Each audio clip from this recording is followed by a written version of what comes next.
بسم اللہ الرحمن الرحیم۔ آج بھی میں بازار میں آ کر اپنی مخصوص جگہ پر بیٹھ گئی، لیکن یہاں پر بیٹھنے کا کوئی فائدہ نہیں ہوا۔ اتنا وقت گزر جانے کے باوجود مجھے 1 روپے کی بھی خیرات نہیں ملی، اور میں بس آتے جاتے بازار کے لوگوں کو دیکھتی رہی تھی۔ مجھے تو اپنی عزت نفس اور انا کو کچل کر یہاں بیٹھنا پڑ رہا تھا۔ گھر پر جس طرح کے حالات چل رہے تھے وہ مجھے گوارا نہیں تھے۔ میں اور کچھ کر نہیں سکتی تھی، اسی لیے خاموشی سے ادھر آ کر بیٹھ جاتی اور جتنی خیرات ملتی وہ لے کر چلی جاتی۔ کبھی کبھار تو گزارا ہو جاتا اور کبھی کبھار تو گزارا بھی نہیں ہوتا۔ گھر پر تو اکثر فاقوں کی نوبت آتی رہتی تھی۔ میرے چھوٹے بہن بھائی معصومیت سے میری طرف تکتے تو ان کی بھوک زدہ آنکھوں کو دیکھ کر میرا دل تڑپ اٹھتا تھا، لیکن میں کیا کر سکتی تھی؟ میرے بس میں تو کچھ بھی نہیں تھا۔ بے بسی اور بے چینی اپنے عروج پر تھی، اور میں سوائے ہاتھ ملنے کے اور کچھ نہیں کر سکتی تھی۔ آج بھی جب مجھے کوئی خیرات نہیں ملی اور کافی دیر اسی طرح بیٹھے ہوئے گزر گئی تو میں بڑے شکستہ سے انداز میں گھر کی طرف چل پڑی۔ راستے میں سبزی والی دکان پر رک کر اس سے ادھار سبزی مانگی، لیکن اس نے بھی یہ کہہ کر انکار کر دیا کہ پہلے ہی تمہارا ادھار بہت زیادہ بڑھ گیا ہے، پہلے وہ چکا دو پھر نئی سبزی لے جانا۔ میں کب تک ادھار دیتا رہوں گا؟ میں بھی غریب آدمی ہوں اور میرے بھی بال بچے ہیں، سبزی والے نے قدرے ترشی سے کہا تو میں خاموشی سے آگے بڑھ گئی۔ اس کی باتیں سن کر مجھے جواب دینے کا بھی حوصلہ نہیں تھا۔ اس وقت میں کچھ ایسی ہی کیفیات کا شکار تھی۔ ایسا لگ رہا تھا جیسے اندر سے ساری ہمت نچڑ گئی ہو، کیونکہ 4 دن سے ایک دانہ بھی منہ میں نہیں گیا تھا اور بھوک کے مارے حالت خراب تھی۔ میں گھر سے کبھی نہ نکلتی اگر بہن بھائیوں کی بھوکی نگاہیں میرے چہرے کا طواف نہ کر رہی ہوتی، لیکن گھر سے نکلنے کا بھی کوئی فائدہ نہیں ہوا۔ میں اسی طرح واپس لوٹ آئی تھی۔ میرے بہن بھائیوں نے سب سے پہلے میرے خالی ہاتھوں کو دیکھا اور خاموشی سے ایک طرف بیٹھ گئے۔ انہیں اندازہ ہو گیا تھا کہ آج بھی کچھ کھانے کو نہیں ہے۔ ان کی حالت مجھ سے دیکھی نہ گئی اور میں اپنے بستر کی طرف بڑھ گئی۔ وہاں پر بیٹھ کر پھوٹ پھوٹ کر رونے لگی۔ کافی دیر بعد جب میرا دل ہلکا ہو گیا تو میں وضو کر کے قرآن پاک اٹھا لائی، اور تو کوئی سمجھ نہیں آیا، جہاں سے قرآن پاک کھلا وہیں سے پڑھنا شروع کر دیا، اور وہ سورہ جن تھی۔ میں نے پہلی بار اس سورت کو آج پڑھا تھا، لیکن پڑھتے پڑھتے ہی ایک دم ایسے احساس ہوا جیسے میرے پاس کمرے میں کوئی موجود ہے۔ چونک کر میں نے سر اٹھا کر دیکھا تو میرے پیروں تلے سے زمین نکل گئی کہ وہاں تو میرا نام زہرا ہے اور میں ایک 17 سال کی لڑکی ہوں۔ میرا تعلق ایک غریب گھرانے سے ہے، جہاں پر بڑی مشکل سے ضروریات زندگی کو پورا کیا جاتا تھا۔ 2 وقت کی روٹی کو پورا کرنے کے لیے دانتوں سے کھینچ کھینچ کر پیسہ خرچ کرنا پڑتا تھا، لیکن وہ 2 وقت کی روٹی بھی بڑی مشکل سے پوری ہوتی تھی۔ ابا جب تک زندہ رہے حالات پھر بھی بہتر تھے، پیٹ بھر کے سوتے تھے، لیکن اچانک ہی ایک ٹرک کے نیچے آ جانے کے باعث ان کا انتقال ہو گیا، جس کے بعد ہمارے گھر کی دنیا اندھیر ہو گئی۔ ہم یتیم کیا ہوئے، سارے سر سے تو جیسے سائبان ہی چھن گیا۔ مجھ سے چھوٹے میرے 5 بہن بھائی ابھی چونکہ بہت چھوٹے تھے، اس لیے انہیں زندگی کی سختیوں کا اتنا اندازہ نہیں تھا، لیکن جیسے جیسے دن گزرتے جا رہے تھے گھر کے حالات خراب سے خراب تر ہوتے جا رہے تھے، اور یہاں پر اب فاقوں کی نوبت آن پہنچی تھی۔ اماں اب بھی عدت میں تھی، اسی لیے گھر سے باہر کہیں نہ جا سکتی تھی، جبکہ میں جوان ہو رہی تھی اور اماں مجھے کہیں نکلنے نہیں دیتی تھی۔ لیکن اب حالات کی مجبوری اور وقت کی نزاکت کو دیکھتے ہوئے میں نے قدم باہر نکالنے کا فیصلہ کیا، اور جب میں باہر نکلی تو مجھے اندازہ ہی نہیں تھا کہ مجھے کیا کرنا ہے، کہاں جانا ہے۔ یہاں پر ویسے بھی چھوٹا شہر ہونے کے باعث کام کاج کے مواقع بہت کم تھے، اور سمجھ نہیں آ رہی تھی کہ کیا کام کروں اور کہاں سے شروع کروں۔ میں کچھ سوچتے ہوئے بازار کی طرف آ گئی، اور وہاں پر مختلف دکانوں پر میں نے کام کے بارے میں پوچھنا شروع کر دیا، لیکن کوئی بھی مجھے کام دینے کو تیار نہیں تھا، بلکہ میں کام مانگتی تو وہ یہ کہتے تھے کہ کام نہیں ہے، اور ہاتھ میں 10-20 کا نوٹ پکڑا دیتے۔ دیکھتے ہی دیکھتے میرے پاس کچھ پیسے اکٹھے ہو گئے۔ خاموشی سے مٹھی میں بند اپنے پیسوں کو دیکھتی جا رہی تھی۔ وہ پیسے مجھے خیرات کی مد میں دیے گئے تھے، لیکن اس وقت میرا کل اثاثہ تھے۔ ان پیسوں سے میں گھر پر کچھ کھانے کے لیے لے جا سکتی تھی، اور وہ جو ہم 2 دن سے بھوکے تھے، ہماری بھوک ختم ہو سکتی تھی۔ اس لیے جب میں نے دیکھا کہ اتنے پیسے ہو گئے ہیں تو میں فوراً بازار سے کھانے کا کچھ سامان خریدا اور گھر بھاگی۔ اماں نے جب ہاتھ میں پکڑے ہوئے تھیلے کو دیکھا تو پوچھنے لگی کہ آخر تمہارے پاس پیسے کہاں سے آئے؟ تمہیں تو ابھی کام بھی نہیں ملا۔ میں نے اماں کو سب کچھ سچ سچ بتا دیا، جسے سن کر اماں کوٹ پوٹ کر رونے لگی اور کہنے لگی، زہرا، میں نے کبھی سوچا نہیں تھا کہ تجھے یوں جمع ہو کر گھر سے باہر نکال دوں گی۔ تیرا باپ اس طرح اچانک چل بسے گا اور گھر کے بھی حالات ایسے ہو جائیں گے۔ اماں روتے ہوئے کہی جا رہی تھی، جبکہ میں خاموشی سے اماں کو سن رہی تھی۔ میں نے اپنے سب بہن بھائیوں کو کھانا کھلا دیا اور اماں کے لیے بھی کھانا نکال کر لے آئی۔ اس میں سے اماں نے 2 نوالے لینے کے بعد یہ کہہ دیا، بس مجھ سے اب اور کھایا نہیں جا رہا۔ تیرے باپ نے ہمیشہ محنت کی کمائی کھلائی ہے، آج پہلی بار بھیک کا کھانا مل رہا ہے تو حلق سے نیچے نہیں اتر رہا۔ اماں کے منہ سے سن کر میں جیسے خواہ شرمندہ ہو گئی اور اماں سے کہنے لگی، اماں، قسم خدا کی میں نے کسی سے بھیک نہیں مانگی، جہاں پر بھی مانگا کام ہی مانگا، لیکن لوگوں نے خود ہی میرے ہاتھ پر پیسے پکڑا دیے، میں کیا کرتی؟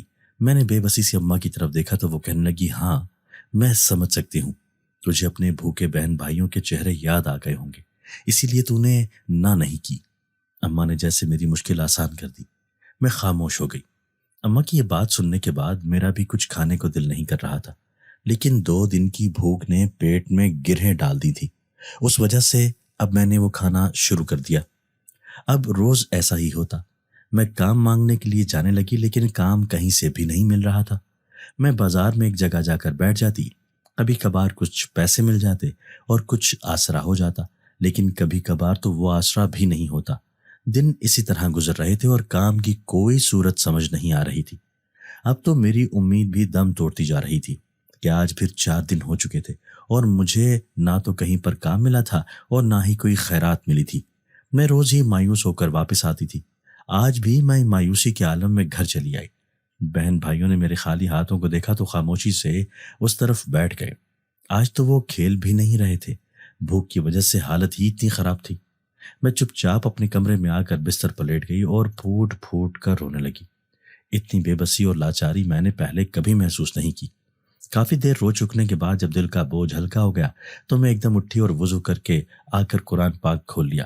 سنا تھا کہ قرآن پاک کے ساتھ ہر مسئلے کا حل ہے اور اللہ بہت قریب ہو کر سنتا ہے۔ میں نے بھی اس مسئلے کے حل کو آزمانے کا سوچا۔ قرآن پاک کھولا تو جہاں سے وہ کھلا تھا وہیں سے پڑھنا شروع کر دیا۔ یہ سورت جن تھی اور میں بڑے ذوق و شوق سے اس کی تلاوت کر رہی تھی کہ اچانک تلاوت کرتے کرتے مجھے یہ احساس ہوا جیسے کمرے میں ایک دم روشنی بڑھ گئی ہے۔ میں نے چونک کر دیکھا، لیکن یہ صرف میرا احساس تھا، مجھے روشنی ویسی ہی محسوس ہوئی۔ میں نے دوبارہ قرآن پاک کو پڑھنا شروع کر دیا اور پھر کچھ دیر بعد یوں محسوس ہوا جیسے کمرے میں کوئی اور بھی موجود ہے، جیسے یہاں پر میں اکیلی نہیں ہوں۔ یہ احساس آتے ہی میرے رونگٹے کھڑے ہو گئے۔ میں ایک دم گھبرا گئی اور خوفزدہ نگاہوں سے اپنے کمرے میں نظریں گھما کر دیکھا، لیکن وہاں پر مجھے کوئی بھی نظر نہیں آیا۔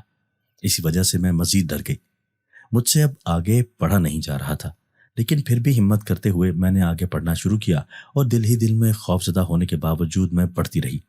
اور پھر جیسے ہی میں نے وہ سورت ختم کی تو قرآن پاک کو بند کر کے میں اپنے بستر سے اٹھی تو یہ دیکھ کر میرے دل کو ایک دم سے دھک سا رہ گیا کہ سامنے ہی 40 لوگ سفید لباس میں کھڑے ہیں۔ وہ سب کے سب نظریں جھکائے ہوئے تعظیماً کھڑے ہیں اور انہوں نے سفید لباس پہن رکھا ہے، ان کے علاوہ ان کے سر پر کالے رنگ کی ٹوپی تھی۔ میں انہیں دیکھ کر خوفزدہ ہو گئی اور گھبراہٹ کے عالم میں میرے منہ سے نکلا، کون ہو تم؟ میں نے ڈرتے ہوئے پوچھا تو وہ کہنے لگے، ہم جنات ہیں اور آپ کی تلاوت سن رہے تھے، آپ سورہ جن پڑھ رہی تھی، اسی لیے ہم یہاں پر چلے آئے، ہمارا یہاں سے گزر ہو رہا تھا، آپ کی آواز جیسے ہی کانوں میں پڑی تو ہم آگے بڑھ نہ سکے اور وہیں پر رک گئے۔ ان جنات کی بات سن کر میں حیران رہ گئی۔ میں سوچ بھی نہیں سکتی تھی کہ کیوں میری تلاوت سن کر وہ جنات اس طرح آ نکلیں گے۔ میں کچھ بول ہی نہ پائی۔ اس دن کے بعد سے میری کیفیت عجیب ہو گئی تھی، مجھے اپنے ہی گھر میں جیسے خوف آنے لگ گیا تھا اور میں یہاں سے باہر ہی نہیں نکلتی تھی، میں وہیں پر بیٹھی رہتی، ایسا لگ رہا تھا جیسے ہر وقت میرے ساتھ کوئی موجود رہتا ہے۔ میں گھبراہٹ کا شکار رہنے لگی تھی اور ایک بار بھی میں نے اماں سے اس بات کا تذکرہ نہیں کیا کیونکہ اماں تو پہلے ہی بہت پریشان تھی اور میں انہیں مزید پریشان نہیں کرنا چاہتی تھی۔ گھر پر اب پھاقوں کی نوبت چل رہی تھی اور 2 دن ہو گئے تھے، پیٹ میں کچھ بھی نہیں گیا تھا۔ میں چپ چاپ اپنے کمرے میں آ کر بیٹھی تھی۔ اس وقت مجھے کچھ بھی اچھا نہیں لگ رہا تھا۔ بہن بھائی الگ پریشان دوسری طرف بیٹھے ہوئے تھے، وہ خود بھی چونکہ بھوک کی وجہ سے نڈھال تھے، اس لیے نہ کوئی شوخی نہ شرارت، بس خاموشی سے بیٹھے ہوئے تھے کہ اچانک دروازے پر زوردار دستک ہوئی۔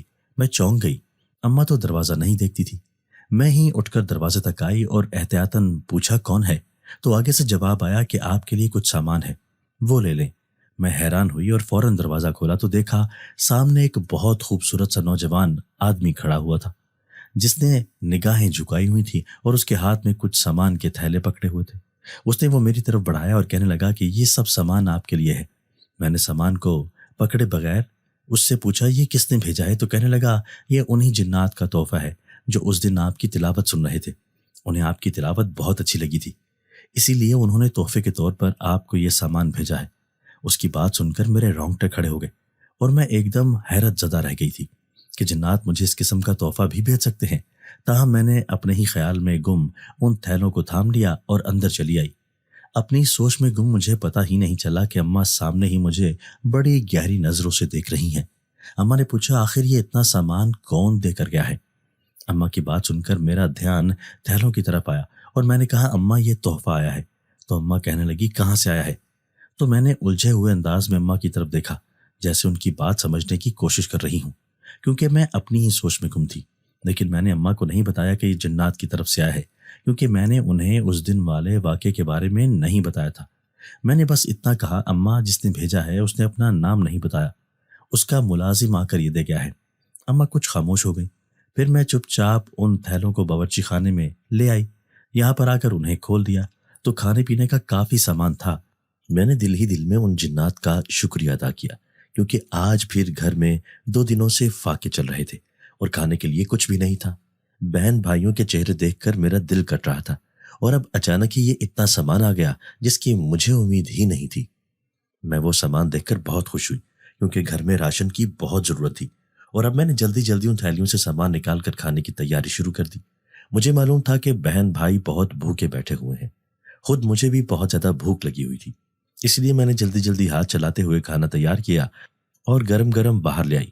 ہم سب نے جب مل کر کھانا کھایا تو بے ساختہ میرے دل سے ان جنات کے لیے ڈھیروں دعائیں نکلی جنہوں نے ہمارے بھوکے پیٹوں کو بھرا تھا۔ میں اپنے بہن بھائیوں کے مطمئن چہروں کو دیکھ کر خوش تھی، جن کے چہرے کھانا کھاتے ہی کھل اٹھے تھے اور اب وہ واپس کھیل رہے تھے۔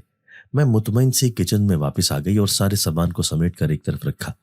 اب کچھ دنوں کی بے فکری تھی اور سامان لانے کی کوئی ٹینشن نہیں تھی، لیکن پھر کچھ دنوں کے بعد کیا ہوتا تب کی تب دیکھی جائے گی، یہ میں سوچ کر مطمئن ہو کر اپنے کمرے میں آ کر لیٹ گئی۔ ابھی مجھے وہاں لیٹے ہوئے کچھ دیر ہی گزری تھی کہ ایسا پھر سے مجھے محسوس ہوا جیسے کمرے میں کوئی موجود ہے۔ اپنے علاوہ کسی کی موجودگی محسوس کر کے میں نے آنکھوں سے اپنا ہاتھ ہٹایا اور کمرے میں ارد گرد دیکھنے لگی، لیکن مجھے کوئی نظر نہیں آیا۔ ایک نامعلوم سا احساس ہو رہا تھا جیسے یہاں پر میرے علاوہ بھی کوئی موجود ہے۔ تاہم جب کوئی دکھائی نہیں دیا تو خوف کی ایک سرد لہر میرے پورے وجود میں دوڑ اٹھی۔ مجھے شک گزرا کہ یہاں پر کوئی جن زیادہ نہ ہو، لیکن میں نے پھر سے سونے کی کوشش کی اور کچھ دیر کے بعد مجھے نیند نے اپنی آغوش میں لے لیا۔ آج بہت دنوں کے بعد مجھے بڑی اچھی نیند آئی تھی، کیونکہ کتنے دنوں کے بعد پیٹ بھر کر کھانا کھایا تھا، اس لیے نیند بھی بہت اچھی آئی تھی۔ تاہم صبح جب میں سو کر اٹھی تو یہ احساس ابھی بھی مجھے محسوس ہو رہا تھا جیسے میرے علاوہ بھی کمرے میں کوئی موجود ہے۔ نہ جانے مجھے یہ احساس کیوں ہو رہا تھا، حالانکہ بار بار دیکھنے پر بھی مجھے کچھ دکھائی نہیں دے رہا تھا، لیکن احساس تو باقی تھا۔ اپنے بہن بھائیوں کو ناشتہ کرانے کے بعد میں جلدی سے دوپہر کے لیے کھانا تیار کرنے لگی۔ ابھی چونکہ کچھ دنوں کا راشن موجود تھا اس لیے مجھے پریشانی نہیں تھی، لیکن اماں کہنے لگی کہ ابھی تم انہیں اتنا کھانے کی عادت مت ڈالو، ایک ہی وقت کا کھانا دو تاکہ زیادہ دن گزر جائیں، اور دوسری بات یہ کہ اگر ہمیں اتنے دنوں کے بعد بھی کوئی کام نہ ملا تو پھر کس طرح گزارا ہوگا۔ اماں کی پریشانی بجا تھی اور ان کی بات بھی ٹھیک تھی، لیکن میں کیا کرتی؟ ان کے چہرے اور بھوک سے نڈھال آنکھیں مجھ سے دیکھی نہیں جاتی تھی، اس لیے میں نے کھانا تیار کر کے رکھ دیا کہ جب وہ مانگیں گے تو انہیں دے دوں گی، اور اماں کے پاس آ بیٹھی۔ اماں سے کہا اماں آپ بتائیں ہم آگے کیا کریں؟ میں نے تو بہت کوشش کی لیکن لوگ خیرات تو دے دیتے ہیں، کام نہیں دیتے، جبکہ مجھے تو کام چاہیے۔ میں نے الجھے ہوئے انداز میں اماں سے کہا تو وہ کہنے لگی کوئی بات نہیں، تمہاری نیت اچھی ہے، کام بھی مل جائے گا اور بہت جلد مل جائے گا، تم کوشش جاری رکھو۔ ایسا کرو محلے میں جو باجی سعدیہ ہیں ان کے پاس چلی جاؤ، میرا بتانا اور انہیں کہنا کہ تمہیں کسی کام پر لگوا دیں، اماں نے مجھے مولوی صاحب کی بیگم باجی سعدیہ کی طرف جانے کو کہا تو میں نے بھی سر ہلا دیا۔ باجی سعدیہ کے پاس سارے محلے کے لوگ آتے جاتے تھے، کیونکہ وہ خواتین کو درس بھی دیتی تھیں، اسی وجہ سے ان کے پاس عورتوں کا جمگٹا لگا رہتا تھا، اور مولوی صاحب کے پاس محلے کے سارے مرد حضرات آتے تھے۔ اسی وجہ سے ان دونوں میاں بیوی کی بدولت کافی سارے لوگوں کے معاملات حل ہو جاتے تھے، اور یوں کئی لوگوں کی دعائیں انہیں ملتی تھیں۔ میں بھی باجی سعدیہ کی طرف چلی گئی۔ مجھے امید ہو چلی تھی کہ مجھے کام ضرور مل جائے گا۔ یہی سوچ کر میں باجی سعدیہ کے پاس چلی گئی۔ باجی سعدیہ نے بڑی مہربان مسکراہٹ کے ساتھ میرا استقبال کیا اور کہنے لگی، ارے زہرا، آج تم کیسے راستہ بھول گئی؟ باجی سعدیہ کے پوچھنے پر میں شرمندہ سی ہوئی۔ کہنے لگی، باجی آنے کو تو بہت دل کرتا تھا اور آپ سے ملاقات کی بھی بہت خواہش تھی، لیکن کیا کرتی، گھر کے کام اور پھر جس طرح ابا اچانک دنیا سے چلے گئے، اس کے بعد تو گھر پر فاقوں کی نوبت چل رہی تھی۔ بہت مشکل حالات تھے، بڑی مشکل سے گزارا ہوا ہے، غیبی مدد ہی ہوئی ہے، ورنہ ہم اس قابل کہاں تھے۔ میں نے کام ڈھونڈنے کی بہت کوشش کی لیکن کام نہیں مل سکا۔